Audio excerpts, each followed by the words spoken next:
Iman yang menyelamatkan.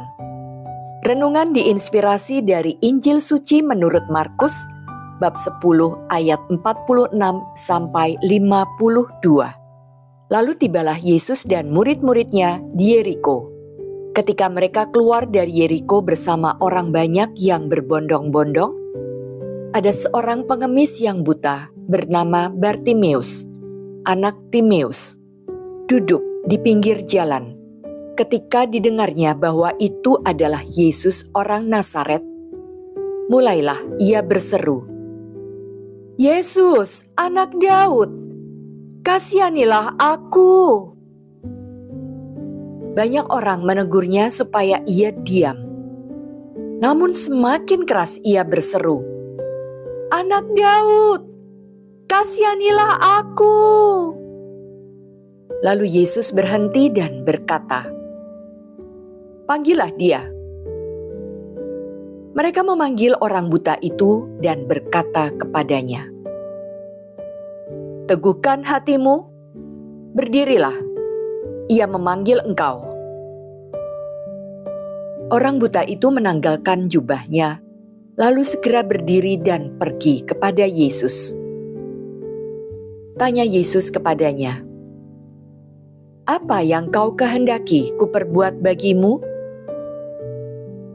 Jawab orang buta itu, "Rabuni, aku ingin dapat melihat." Lalu kata Yesus kepadanya, "Pergilah, imanmu telah menyelamatkan engkau." Seketika itu juga ia dapat melihat lagi. Lalu ia mengikuti Yesus dalam perjalanannya. Demikianlah sabda Tuhan. Terpujilah Kristus. Iman adalah dasar dari segala sesuatu yang diharapkan dan bukti dari segala sesuatu yang tidak dilihat. Dalam Ibrani 11 ayat 1. Karena iman, kita mengerti bahwa alam semesta telah dijadikan oleh firman Allah, sehingga apa yang kita lihat terjadi dari apa yang tidak kita lihat, bahwa Allah itu ada dan memberi upah kepada orang-orang yang sungguh-sungguh mencari Dia. Dalam Ibrani 11 ayat 6. Bartimeus sungguh mengimani bahwa Yesus anak Daud. Dengan keras ia berseru, "Yesus anak Daud, kasihanilah aku." Bartimeus secara fisik tidak dapat melihat, tetapi secara iman dan akal budi dapat melihat Yesus adalah Putra Allah. Saat Yesus memanggilnya, dia menanggalkan jubahnya, telah siap untuk meninggalkan manusia lamanya. Seketika itu juga ia dapat melihat lagi, lalu ia mengikuti Yesus dalam perjalanannya. Dalam iman, akal budi dan kehendak manusia bekerja sama dengan rahmat ilahi. Iman adalah satu kegiatan akal budi yang menerima kebenaran ilahi atas perintah kehendak yang digerakkan oleh Allah dengan perantaraan rahmat. Dalam KGK nomor 155, Santo Thomas menuliskan dalam Summa Theologica, iman membimbing akal budi, menghindarkan dari kesalahan. Akal budi memperjelas dan menyingkapkan iman.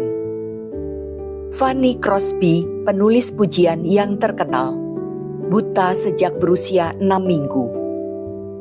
Walau fisik terkendala, tetap bersuka cita karena iman pada Allah. Menuliskan, "Oh, betapa bahagianya jiwaku. Walau tak dapat ku melihat, kutetapkan hati bahwa di dunia ini akan dipuaskanlah aku. Betapa banyak rahmat yang telah kunikmati, yang tidak dapat dinikmati oleh orang lain. meratap, dan berkeluh kesah karena kebutaanku, sungguh ku tak dapat dan tak akan kulakukan. Tanpa saya sadari, saya pun mendapatkan sukacita yang penuh. Selama ini, kurang lebih 40 tahun, setiap hari saya berdoa rosario, tanpa beban, tanpa ikatan, tanpa keinginan-keinginan yang buluk. Saya mengimani bahwa Yesus dan Bunda Maria selalu menyertai saya. Semoga sebagai orang beriman dapat mempercayakan diri kita dengan bebas kepada Allah Bapa yang mencintai kita. Paus Benediktus ke-16. Marilah kita berdoa. Terima kasih Allah Bapa atas rahmat-Mu yang menguatkan kami untuk semakin mendalami iman kami. Kami mohon karunia iman yang bertumbuh. Mampukan kami untuk dapat meneladani iman Bunda Maria yang setia dan taat pada kehendak-Mu. Amin.